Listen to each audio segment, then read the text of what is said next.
Step 1. Recognition of reverse logistics. Present by Ana Milena Calderón, code 524345531, grau 24-2008-16. Tutor Ingrid Tatiana Gómez. Reverse logistic process.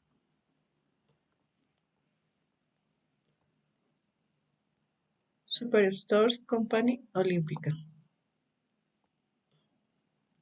Because the Olympic superstores manufacture, distribute their products and have external suppliers, they handle approve or return of goods in the supply chain, and this is done in the most effective and economical way possible, and because it is a leading company in the current demands of the market and the accelerated time of the commercialization of products.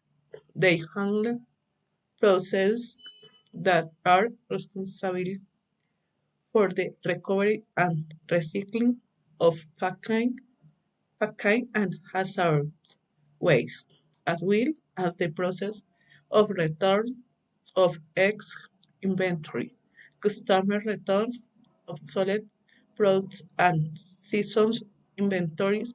It is even advanced to the end of the useful life of the product in order to give it exit in markets of greater rotation.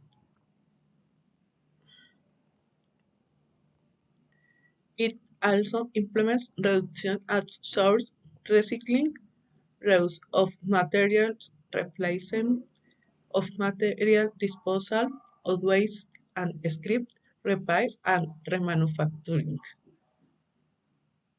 Proceeds. 1.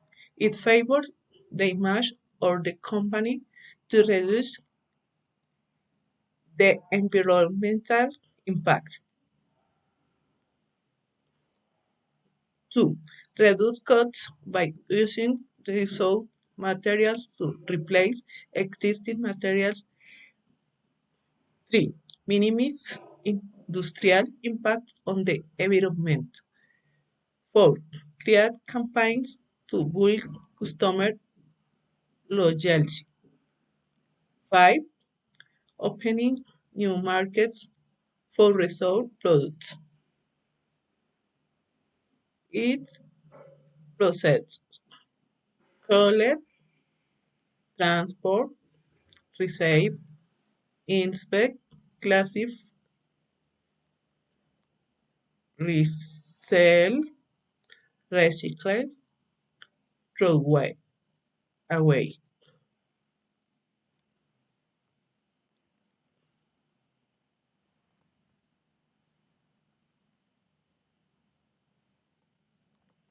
Conclusions.